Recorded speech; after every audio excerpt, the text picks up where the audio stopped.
Tamara, la niña que quería ser bruja. La noche que discutimos, yo me metí a mi recámara muy enojada. Tomé la foto de mi abuela y le pedí que me llevara con ella. Lloré mucho hasta que me quedé dormida y cuando desperté estaba en una casa. Esta se encontraba rodeada de árboles pero no había nadie. Sin embargo, había comida en una estufa de leña. Pasaron 2 horas y yo salí a caminar y no veía nada, solamente árboles. Al poco tiempo llegó una señora mayor y me dijo que si ya había comido. Yo le pregunté que dónde estaba, que cómo había llegado a este lugar y que dónde estaban mis padres. La mujer me dijo que era mi tía y que era hermana de mi abuela, que ella me había llevado a la casa y yo le dije que mi abuela tenía años de muerta. Que era imposible y como si no me hubiera escuchado comenzó a caminar hasta el tronco de un árbol grande. Ahí dibujó una puerta con los dedos y entró. Desde adentro me llamaba con la mano pero ya no era ella. Era una mujer joven con el cabello largo y la piel blanca. Inmediatamente entendí que estaba con una bruja conocida de mi abuela. Una vez yo tuve un problema con un muchacho que me gustaba y le mandé una carta. Él leyó la carta pero la botó y yo me enojé muchísimo. Entonces le pedí a mi abuela que me ayudara a castigarlo. Una mañana mientras yo estaba en el baño mi abuela me habló para decirme qué era lo que tenía que hacer para vengarme. Me dijo que si algo salía mal me podía ir a Hidalgo a buscar a mi tía, que era alguien de confianza y que me iba a ocultar. Por eso cuando vi que ella era una bruja supe quién era y la seguí. Adentro del árbol había una especie de salón bien arreglado y grande. Había 4 sillas grandes en un altar y había imágenes de mujeres y hombres tallados en raíces de árboles. Todo se iluminaba con velas y ya adentro me explicó que mi abuela había ido por mí en la noche, que me habían dejado ahí para que me prepararan. Me preguntó si estaba segura y le contesté que sí. Dolores interrumpió a su hija y le dice que por favor le jure por Dios que lo que está diciendo es total verdad, que no está inventando nada para zafarse. No puedo, mamá. Dios no me ha perdonado. Pero créeme que es la verdad. La mujer me contaba todo lo que yo quería escuchar. Me mostraba cosas que me hacían pensar que estaba en el lugar indicado. Hasta que un día sábado me pidió que me desnudara y me vendara los ojos. Lo hice y entonces me pidió que caminara a su lado. Comenzamos a caminar por el bosque y yo escuchaba sus pisadas hasta que dejé de escucharlas. Empecé a sentir que estaba caminando sola. No sentía miedo porque pensaba que era una prueba. Así que continué caminando mientras me enterraba los pies en las ramas secas y las piedras. Cada vez hacía más frío y no veía pasar luz entre el vendaje que tenía en los ojos. Los ruidos de los animales eran cada vez más hasta que por fin escuché un río. Me quité la venda para no caminar hacia el río y estaba desnuda y hacía demasiado frío. Si caía al agua me podía dar hipotermia. Cuando abrí los ojos no veía nada. Estaba rodeada de árboles y había mucha neblina. Mi miedo era muy natural y comencé a gritar pidiendo ayuda. Quise rezar pero no podía. No recordaba ninguna oración de las cuales ustedes me habían enseñado cuando era niña. Decidí caminar de vuelta por donde había venido pero no encontraba ningún lado. Sentía que daba vueltas en círculos hasta que por fin vi una luz. Era la luz de un candil que flotaba y parpadeaba y quería que la siguiera. Seguí la luz hasta que vi fuego y eran antorchas prendidas. Ahí habían 7 mujeres que se movían simultáneamente alrededor de una fogata. Una de ellas apagó la fogata con agua. Del humo salió una persona con túnica agarrada a una cabra que cantaba y era una figura alta. Las mujeres se le acercaron a tocarlo y las 7 mujeres se desnudaron y comenzaron a tocarse de manera sexual. La figura se descubrió y era un hombre muy alto. Tenía brazos largos y estaba desnudo y de la nada comenzaron una orgía. Todos parecían disfrutar y yo quise irme de ese lugar. Quería encontrar la casa de la bruja que me había recibido, pero tenía miedo de alejarme y perderme. Cuando dejé de escuchar los gritos y los gemidos, volví a asomarme. Las mujeres estaban recostadas sobre la tierra y el hombre ya no estaba. Me acerqué a ellas buscando calor y moría de frío y una de ellas tenía ropa y antorchas. Cuando ya estaba cerca, una de ellas se levantó y me dijo: «Tú no puedes estar aquí. Regrésate. Ya vas a tener tu oportunidad. Le pedí una frazada para taparme y cuando me la dio vi el cuerpo de un niño tirado. El niño se encontraba muerto. Tomé la frazada y caminé lejos de ahí impactada por lo que había visto. Estuve caminando hasta que amaneció y pude encontrar un camino. Lo seguí y llegué hasta una especie de parquecito hecho con banquitas de madera. Me senté a descansar los pies hasta que me encontró una mujer y me ofreció ir a su casa. Tenía miedo y mucho frío y estaba cansada, así que acepté. Ya una vez dentro de la casa se presentó conmigo como Nua. Me dijo que había pasado con éxito la primera noche, pero que por ninguna razón me volviera a acercarme a las demás brujas después de que ellas terminaran su encuentro. No lo teníamos permitido.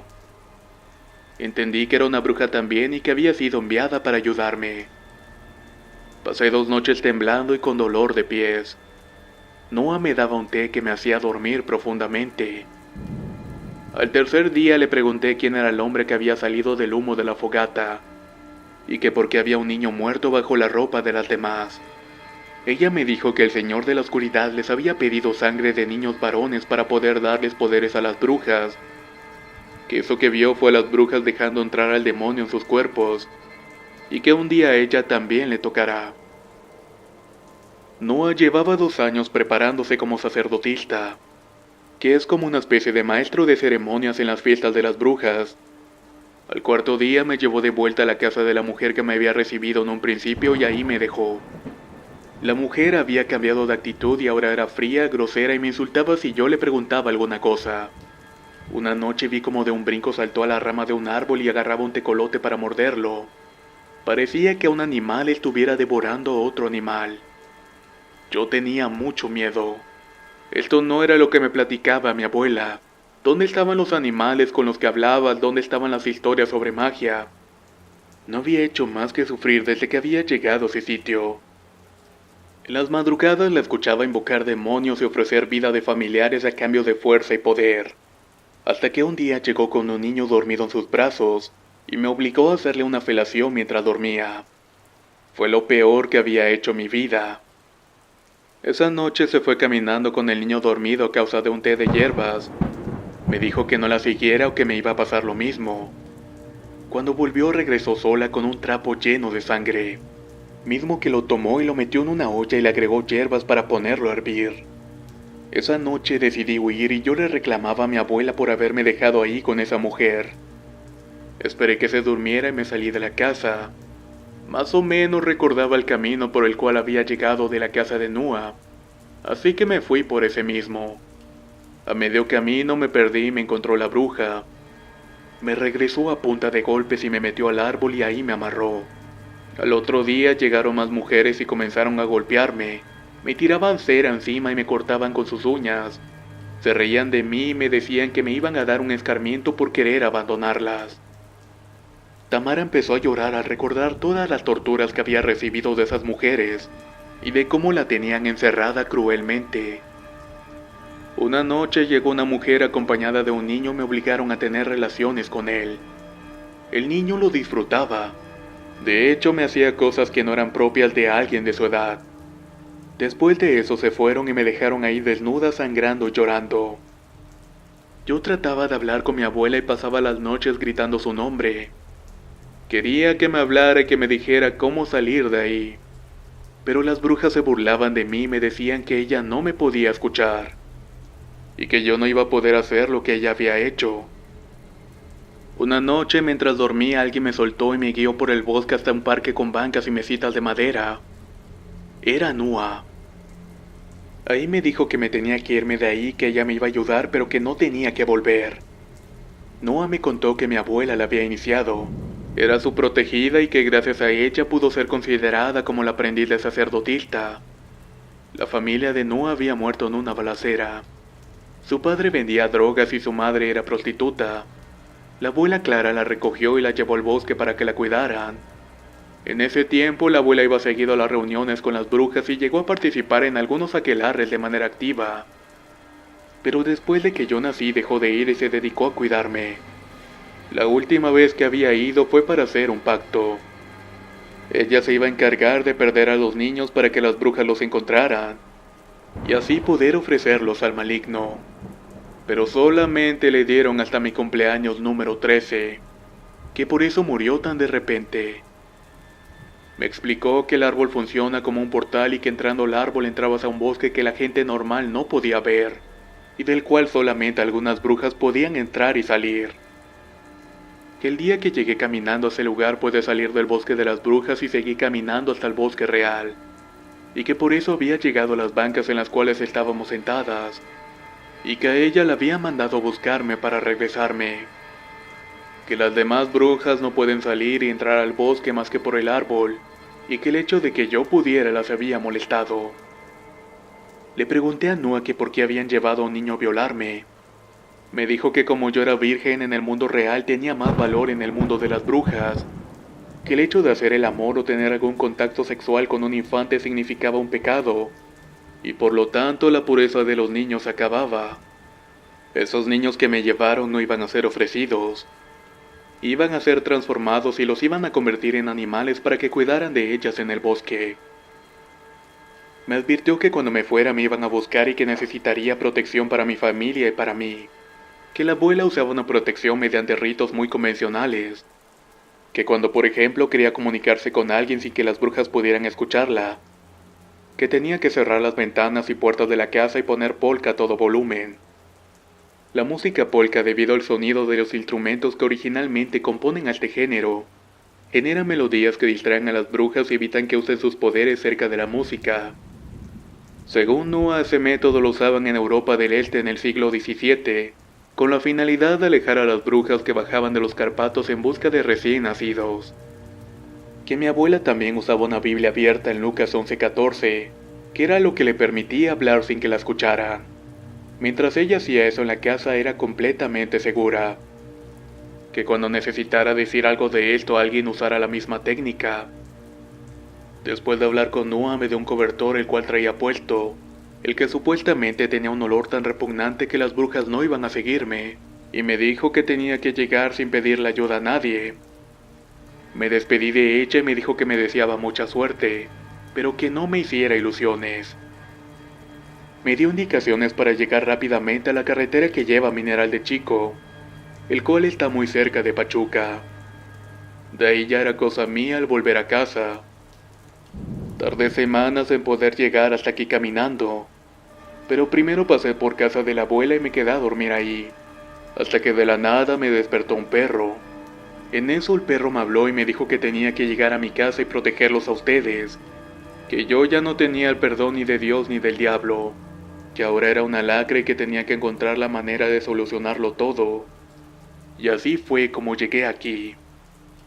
Dolores y Raúl se quedaron sin palabras por varios minutos, hasta que Tamara les dijo que tenían que encerrarla en un psiquiátrico, que los medicamentos que ahí les daban a los enfermos tienen el poder de evitar que el cerebro trabaje de manera correcta, y que eso evitaría que ella pudiera tener pensamientos y sueños que pudieran atraer a las brujas, que ellos tenían que irse de la casa y comenzar de nuevo pero sin ella, que ahora entiende por qué ve de repente mujeres en la calle que parecen estar perdidas, que se refugian en alguna droga para no pensar y para hundirse en alguna especie de vacío mental, que ahora entiende a todas esas mujeres que duermen afuera de una iglesia, con la esperanza de poder ser perdonadas por todos sus pecados, y que ella es una de ellas. La familia de Tamara se gastó hasta el último centavo en tratamientos psiquiátricos. No creían del todo en la historia de Tamara, pero tampoco tenía rastros de drogas en el cuerpo. Pensaban que la muerte de la abuela Clara había creado en ella una especie de historia alterna, que ella misma la había tomado como real y que en algún momento de lucidez les había pedido que la internaran para combatir sus demonios. Hoy en día Raúl y Dolores tienen otro hijo. Ya no tienen el restaurante porque lo perdieron. Viven con la pensión de Dolores y Raúl dejó de trabajar y se dedica en cuerpo y alma a su hijo. Dejaron de pagar el hospital en el que estaba su hija. Lo último que supieron fue que la dejaron salir y que anda vagando por las calles sin rumbo. En su casa siguen teniendo la Biblia abierta en el mismo versículo, como una especie de protección. Cada año dejan en la tumba de Doña Clara una caja con comida y zapatos de mujer. Tienen la esperanza de que Tamara los agarre y tenga al menos algo que comer. y que no se destruya más los pies caminando descalza. Epílogo. Al final de cuentas, la familia ya no quiere recordar esto. Se supone que Tamara aún anda en las calles. La ven mucho en una ciudad cercana donde viven sus papás, lavando las calles cercanas a una casa donde supuestamente duerme. Todas las mañanas y las tardes se pone a lavar la misma calle. Dicen que si le hablas por su nombre te hace caso. Pide dinero y comida y ayuda a tirar la basura al contenedor y cositas por el estilo. Pero si le hacen preguntas personales sobre su vida, se hace la loca y se va diciendo cosas sin sentido, como para que no le sigan preguntando nada más. Y esta ha sido la historia de Tamara, la niña que quería ser bruja.